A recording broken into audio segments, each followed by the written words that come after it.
You may be seated. Welcome to Saints Church. Welcome everybody online. How we doing? How we doing? How we doing? Merry Christmas. Has anybody got all their shopping done? No? Anybody? Yeah?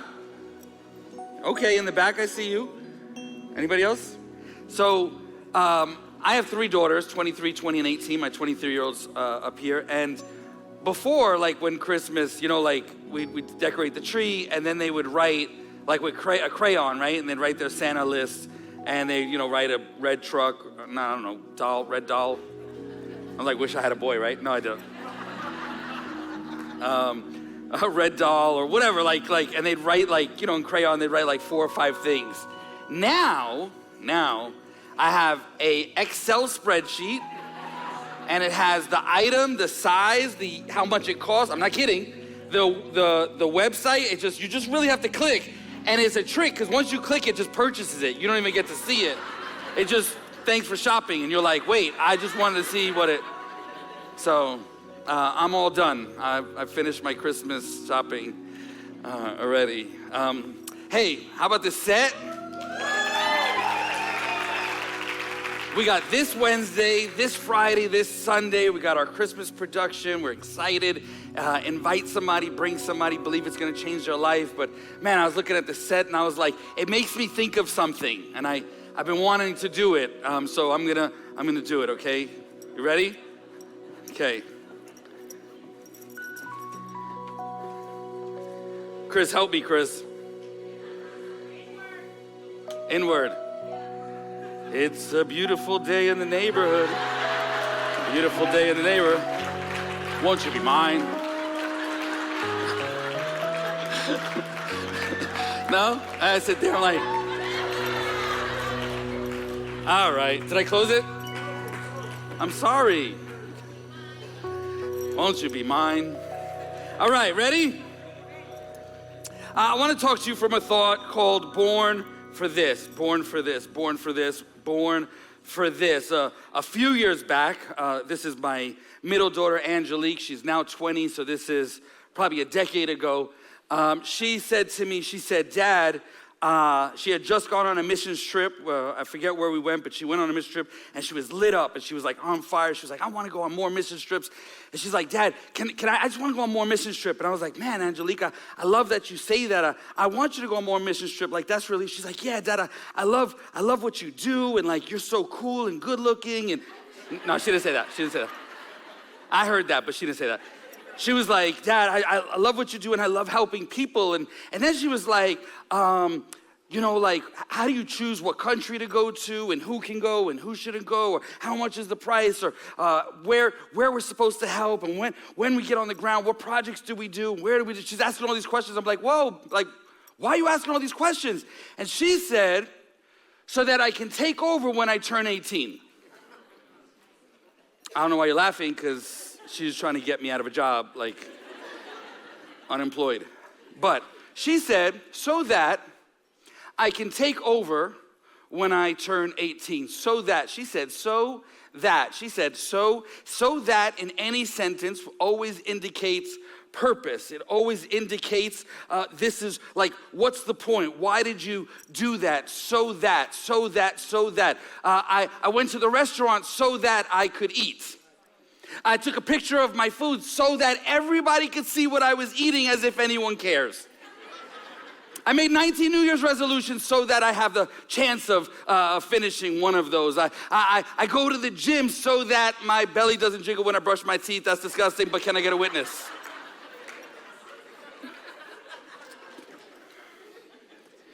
We wake up every single day, we get dressed, we head to work for what? What's the point? Why was I even born? Like, do you really just want to go through life 90 years just like going through the rat race, like day after day after day after day until we get old? Or do you want your life to have importance, to have significance, to have purpose and blessings? Like, there has to be more to life than ...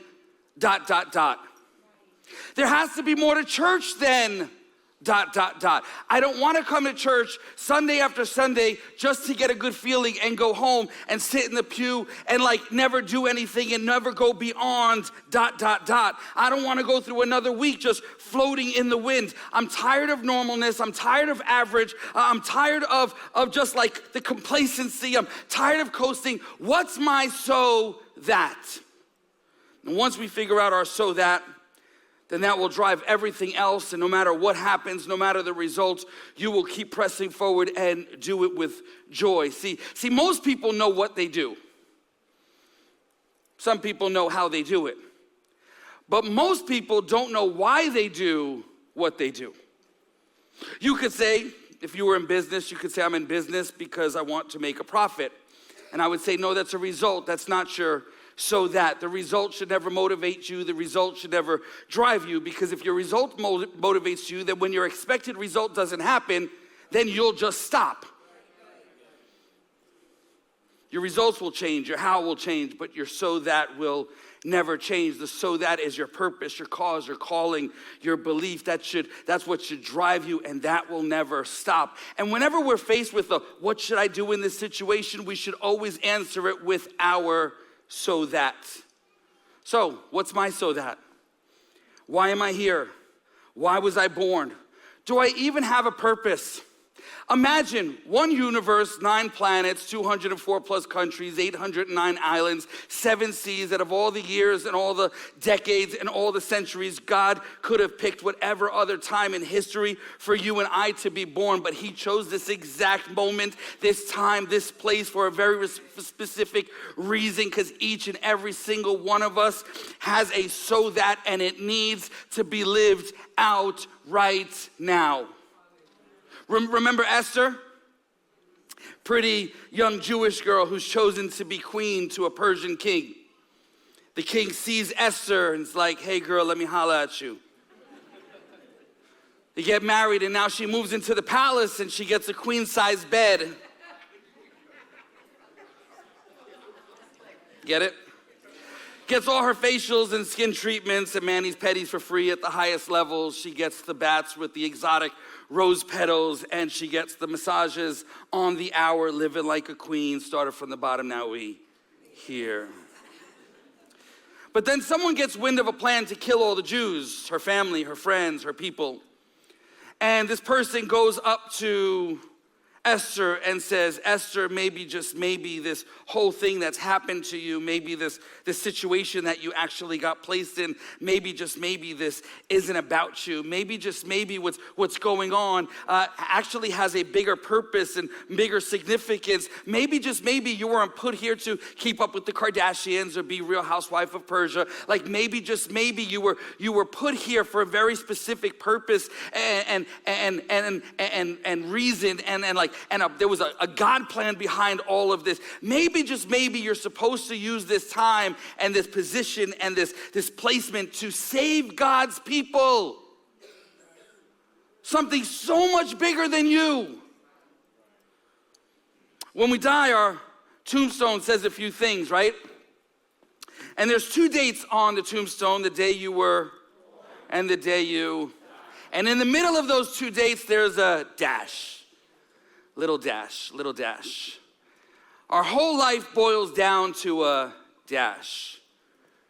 You get a dash, you get a dash, and you get a dash, and you get a dash, you get a dash, you get a dash. We got Oprah moment, you get a dash. Everyone gets a dash. Whether you live 20 years or 100 years, whether you were rich or poor, whether you had 4 million followers on Instagram or had 4 followers, whether you were good at sports or not, whether you know, all the things, whether you're famous or, like all of us, we all get a dash. We all get a dash. But what we do with that dash is what says, was the dash, was the life that we lived of importance, of significance. What we do with that dash is what builds a legacy. It's what people will remember us for. It's what it will answer the question, were you productive? Did you change your world? Did you love the people around you? Did you use your time efficiently and wisely? Was there true quality of life, or was it wasted? Did you live for Jesus and others, or did you live for yourself? Did you live out your purpose. And man, I want to live out my purpose. I want to live out my so that every single day. Listen, tomorrow's not promised. I know we've got a lot of things on the calendar. We put a lot of things on tomorrow and the next day, but we have no idea. What am I doing with my today that's living out my purpose? And God knows the time that we have on this earth. And if I have this many days, I don't want to waste any of them. I want to say every single day matters. What am I doing with this that lives out my so that? Not wasting another day. I'm living something for bigger than me that will long outlast me. I'm not like passing on complacency to my kids. I'm not passing on average to my kids. I'm not passing on normalness to my kids. I want my kids to look at their dad and say, no, he strove for greatness. He was looking at his life and every day mattered, and he lived with a focus and an alertness to make sure that he was crushing every day, living out his so that, living out his purpose and the plan that God had for him. And so many times we're like, hey, I'll do it when. I'm like, what are you waiting for?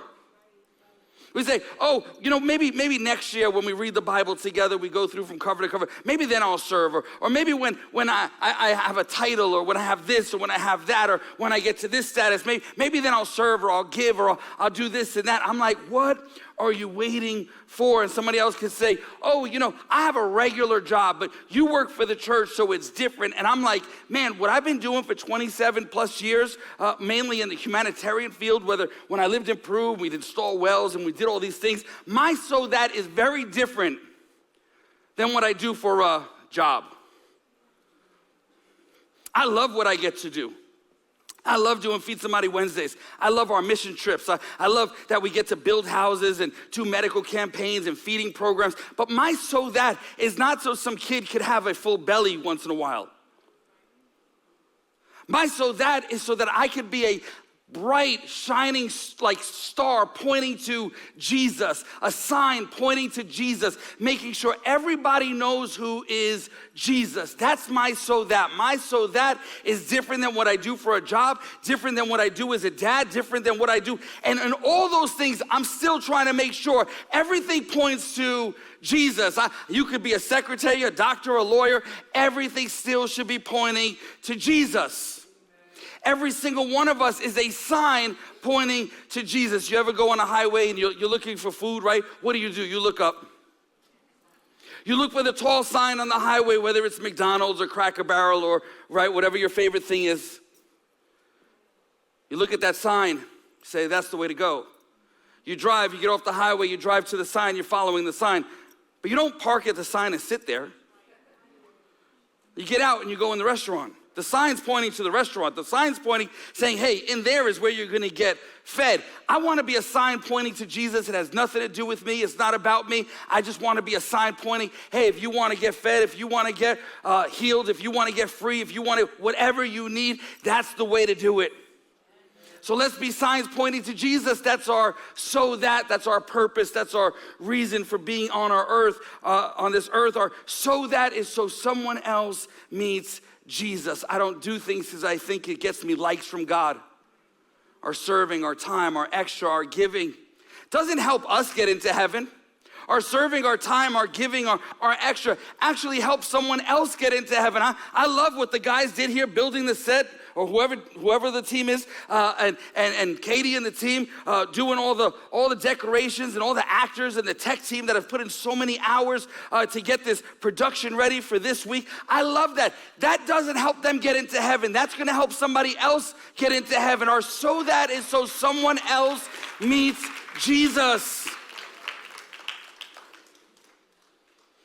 Somebody's going to meet Jesus because they gave, they served, they went all in. And you could be like, hey, people may not know my name, but they're going to know his name. People may not see my face, but they're going to see his face. People may not meet me, but they're going to meet him. Listen, Mary didn't give birth so she could meet Jesus. Mary gave birth so the world could meet Jesus. Our so that is so someone else meets Jesus. And all throughout the Bible, there are hundreds of so that's. In fact, wherever there is a so that statement, in my Bible, I've literally put GP next to every single so that statement in the Bible. GP stands for grand purpose.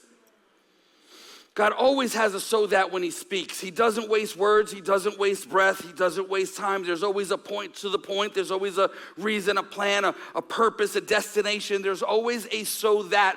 He's not pulling out of the parking lot without knowing why and where he's going. For the most part, God is telling his people that I am doing this or that so that you will know that I and I alone are God.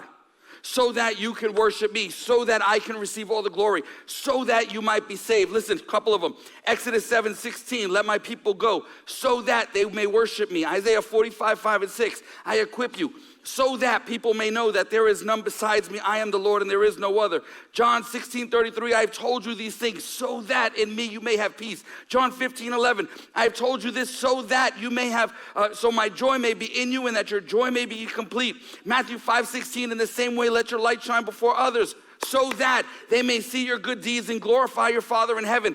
John 3:16, for God so loved the world, he gave his one and only Son, so that everyone who believes in him will not perish, but have eternal life. There's always a so that. And Jesus knew his so that while he was on this earth. Jesus knew why he was born and what he was born for. In fact, at the end of his life, he's in this discussion. He's about to go to the cross. The Jews are trying to trap him, and so they bring him before Pilate, and Pilate and him are having this discussion. And John 18:37, it says, Pilate says, so are you the king or not? Jesus answered, you tell me.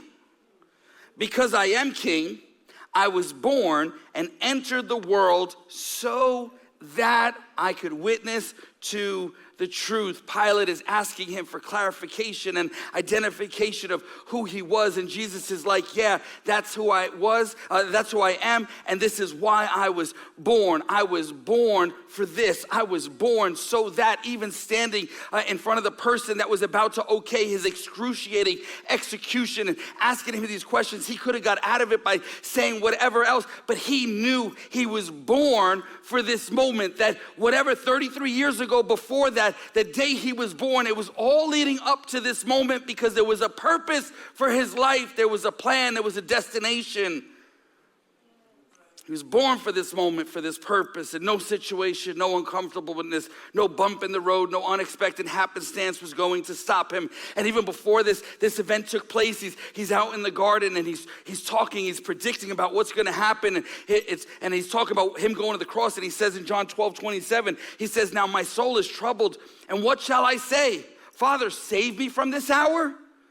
He says, before this purpose I came to this hour. King James says, before this cause. NIV says, no, it was for this very reason. MSG Message says, this is why I came in the first place.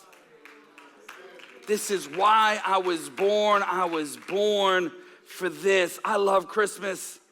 I love trees. I love the gifts. I love the candles. I love the family time. I love it all. But let's never lose sight that we are celebrating him coming to earth. This wasn't just a birth. This was a birth with a purpose. It's amazing that he came, but it's more amazing why he came. His birth was the first massive step in God's glorious plan of redemption. There was a reason for the visit. There was an end to the beginning. And you can imagine Mary pregnant, the baby, 9 months being formed in Mary's womb, and then gives birth. And you go, you know what a newborn baby is like, right? You want to smell every part. Every part smells amazing. I mean, their armpits smell good. But those cute little baby hands were created that first Christmas morning so that nails would be driven through them 33 years later. Those cute little baby toes, right? Those cute little feet were created so that they would one day walk up La Via Dolorosa and be also, the rocks would be cutting through his feet and his toes, and then they'd be placed one on top of each other on the cross, and a nail would go through both of those feet. Man, that beautiful, vulnerable, cute little baby head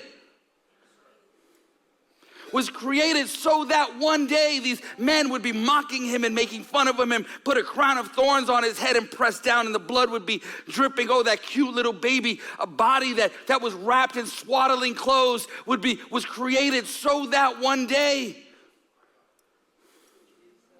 it would be whipped and hung on a cross, and a spear would go through his side.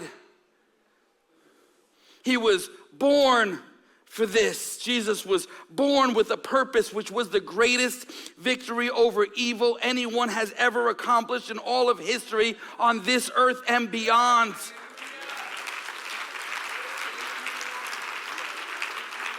Listen, he knew it, but so did the enemy.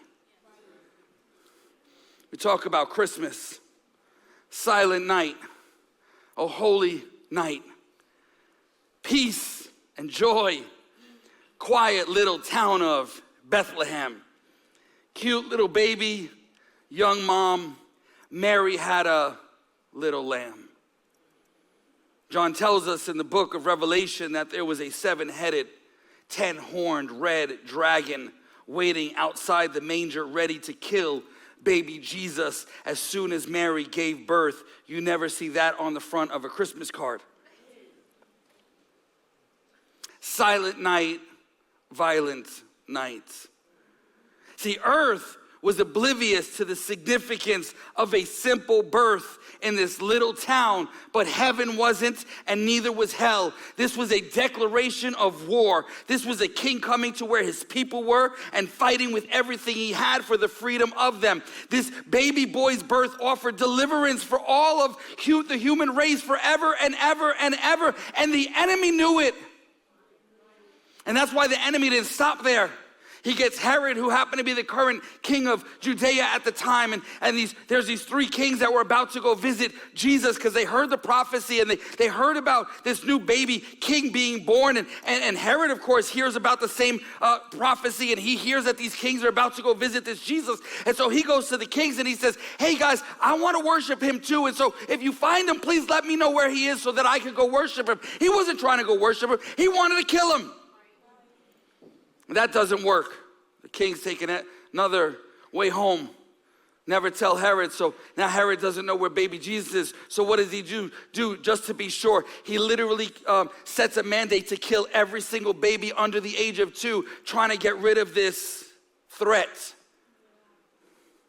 The enemy knew what was happening. The enemy knew what was coming. He knew about the prophecy. He was threatened by the potential. He was threatened by the God in this baby. And listen, the enemy actually knows and believes every single word God has ever said about every single one of you. The enemy knows about the plans that he has for you. He knows that God has plans to prosper you and bless you and not to harm you, that he's got big hope plans for you and big future plans for you. And the enemy does not want you doing what you've been called to do and does not want you doing and being who you've been called to be. And the enemy is going to try to stop you at the baby stage, at the infant stage, when you first make that decision to say, oh, next year we're going to do walk with Jesus. I'm going to start reading the Bible every day, or I'm going to get baptized, or I'm going to start helping with the set, or I'm going to help with the design, or whatever step you start to take towards Jesus, the enemy's going to come in like a flood and try to stop you and kill it at baby stage. I need you to stand strong. I need you to stay alert. I need you to be looking. I need you to stay focused. I need you to stand your grounds, because the enemy's trying to attack, trying to take out baby Jesus so he couldn't accomplish the plan and the purpose that the Father had for him that would save all of humanity. Enemy's out to get us. He sees the calling. He sees the potential in you. He sees the destiny. He sees the God in it. He sees your so that.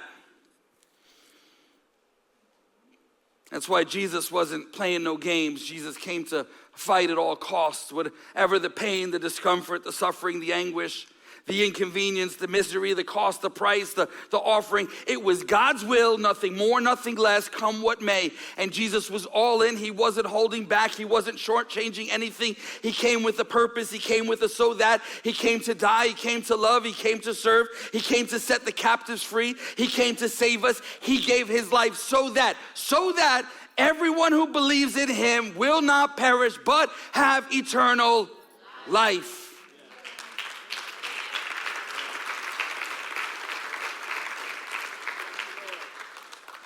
I want to wake up every day like that very first Christmas morning where Jesus enters the world. Like wake up with a declaration of war against evil. Like wake up and like let me at him. Like wake up, let's save the world today. That's our so that. Love God, love people. Reach people, grow believers. It's not a Saints Church thing, it's a Jesus thing. And our so that is never about us. It's always about others. Worship team, you could come help me. Singers, you could come out too. Stop walking around aimlessly. Stop responding to everyone else's agenda and get focused and live out your so that. Let's declare, man, I was born for more. I was born to be free. I was born to be whole. I was born to be healed. I was born to be healthy. Not born to be wild, but wildly in love with Jesus. I was born for others, for the next generation, for the ones God puts in my world. I was born to die to my own desires and live for him. Serve his will, his calling, his purpose. I was saved to serve, blessed to bless, given to give. Despite how I feel or what I suffer or how the day is looking or what's face to face staring me down or what it may cost me or how big the sacrifice or how big the offering, I'm declaring I was born for this. You know, I think about, and I didn't even think about saying this, but when I think about my mom, and that tomorrow's her birthday, 74 years. December 9th, 1950, God planted a seed. And even though she went through so much and her mom died at her birth and drugs and attempted suicide and arrest and all the things that she did, you've heard her testimony, God was still building. The seed never stopped. The purpose of that seed never stopped because of anything that she chose to do. Purpose was still there. And that seed was bursting until she gave her life to Jesus. But Jesus knew that 74 years after that date, that she would have led an incredible church, incredible congregation of people for nearly 40 years alongside her best friend.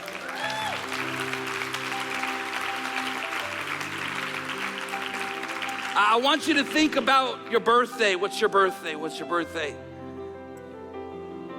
God planted a seed that day. That seed was you. And there was a purpose and a plan. And we could go about our day and be like, oh, today's a skip day. No, there's no skip days. Every day matters. I don't get a skip day in this life. I don't get a whatever day. I can live however I want. Every day matters because someone's watching and there's literal lives that depend on it. I look at my 3 girls and I'm like, I don't have a skip day. I can't not be dad one day. I'm on all the time. And I want to make sure that they're seeing an example of someone that's going after Jesus and serving him and living out his purpose and living out his so that every single day there's no skip days. One more story and I'll close.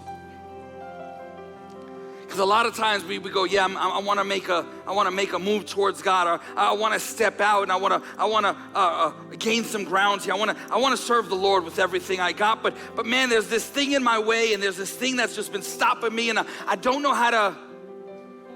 Maybe you're afraid to step out. Maybe you're embarrassed. Maybe you don't know how. But there's a story in the Old Testament, and it's the David and Goliath story, which is a very famous story. We all know it. But it's the moments before David shows up, and it's these 2 armies that are at war with each other. It's the people of God, Israel, and the Philistines. And so you have the Israel that's up on this cliff over here, and then in between there's this valley, and then on this cliff over here there's the Philistines. And for days they're just standing there and they're looking at each other. They're at war, but nobody's moving forward. So finally the Philistines, they send down this really ugly, stinky, disgusting, I hate him, giant named Goliath. And he goes into the middle of the valley looking at Israel up on that ridge. And it says for 40 days and for 40 nights, so 80 times. 1 Samuel chapter 17, verse 8. He says, why do you come out and line up for battle? This is what the giant is telling Israel, the people of God, people that have seen miracles, people that know what their God could do, people that should be confident that their God could take down this giant and the whole army, but they were scared, and so they stayed on that side of the battle. And yet the giant comes out, the big ugly enemy comes out, and he says, why do you come out and line up for battle? Why'd you wake up this morning? Why'd you get dressed this morning? Why did you even try to make it look like you were gonna do something, like you were gonna move forward? Yet you stay on that side of the battlefield, never doing anything. Man, I'm tired of wasting a day. I'm tired of getting dressed and looking like I'm gonna do something, and yet staying on this side of the battlefield. I'm not staying stuck anymore. I'm not staying on this side of the battlefield anymore. I got dressed on purpose, and I got dressed for a purpose. And God has a purpose for my life. God has a purpose for every single one of you up in the balcony, down here, down here, down here. And we're gonna live it out.